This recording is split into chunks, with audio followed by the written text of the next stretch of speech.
माय village माय form, माझा गाव माझी शेती या चॅनलवर मी आपलं स्वागत करीत आहे. मित्रांनो, संध्याकाळची वेळ झालेली आहे, 6 वाजलेले आहेत आणि आम्ही आमच्या शेळ्या अशा सोडलेल्या आहेत चरण्यासाठी. हे पहा, आमच्याकडं हे जे मेथी घास आहे, या मेथी घासमध्ये शेळ्या सोडलेल्या आहेत.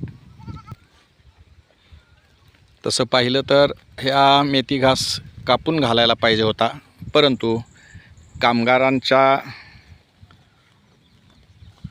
न येण्यामुळं आज आम्हाला या मेथी घासमध्ये शेळ्या सोडाव्या लागलेल्या आहेत.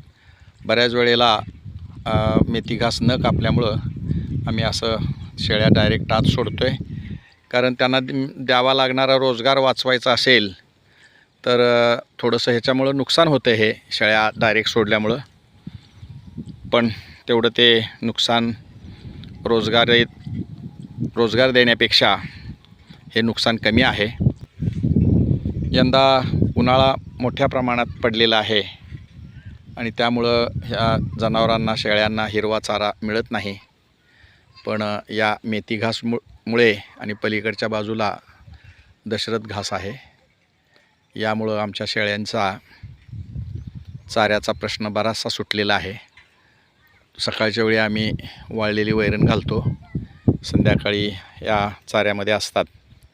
या चाऱ्यामध्ये सोडण्यापूर्वी पाणी न देता यांना सोडावं लागतं.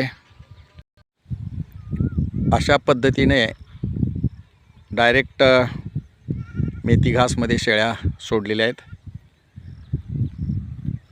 नाविलाज आहे, मजुरी वाचवायची म्हटल्यानंतर हे असं केलेलं आहे. ते परवडत नाही मजुरी देणं.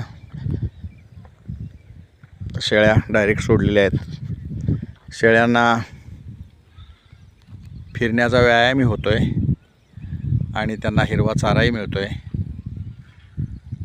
अशा पद्धतीनं सोडलेले आहेत. हे पहा, पहा इकडं आहेत, इकडं सोडलेल्या आहेत ह्या शेळ्या. पहा, इथं चरून पलीकडे निघालेत. ठीक आहे मित्रांनो, धन्यवाद.